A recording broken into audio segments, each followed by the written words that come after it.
Hello, this is Scott. Welcome back to my YouTube channel where I cover a variety of different data science analytics topics. Today we're going to talk about spurious correlations and actually a hint in Statistica. So if you haven't checked this out, if you go to Bing and type in spurious correlations, there's a great site by Tyler Vigen. And it's really neat where he goes through and he's got a lot of different data sets.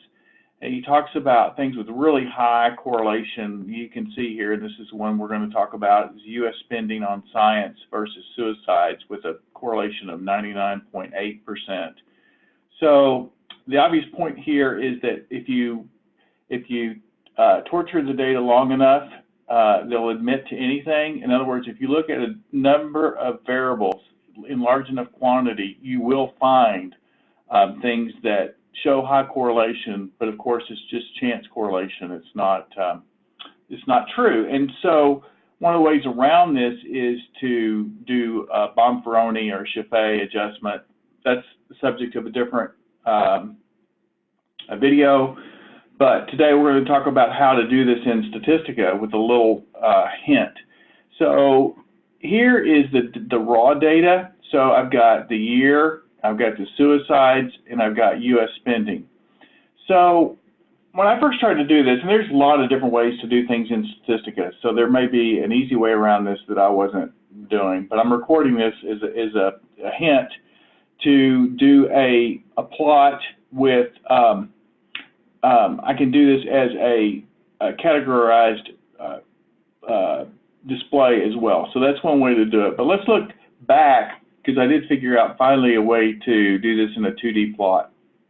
So if I go here to scatter plots, these are my tab options across the top. So for variables, what I'll do is I'll select for X, I'll select the year, and then for Y, I'll select actually suicides and spending. I'm going to change that in just a second because I'm going to create an X, Y, a double Y plot here. I'm going to have two y-axes on different scales. So we'll select multiple here under advanced. We'll try a couple of these. We'll try a linear fit to start with. And for the appearance, what we want is we want this double Y. And then for categorized, we'll select overlaid. And then option 1, we don't want the equations in we actually want not the default. We'll put in our own title.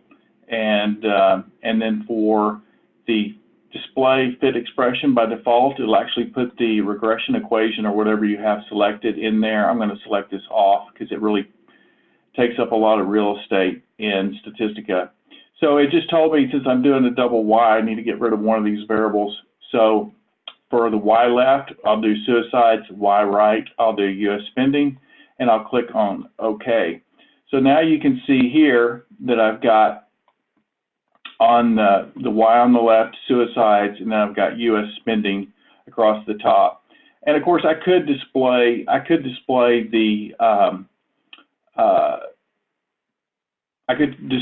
R square and even the equations within the plot.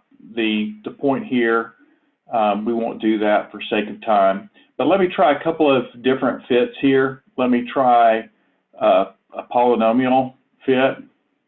And this is the advantage of Statistica versus something like R. So instead of having to change code, all I have to do is change my option right here. Let's do a spline, click OK. And then you can see down the left-hand panel, I'm saving all these graphs. And so I can keep playing around with this in Statistica until I find something that I like. That spline's kind of odd right there. I click low S. I can see that I've got a much closer graph to what Tyler first had. Anyway, just real short, just wanted to show you that little hint, and I wish you the best. See you next time.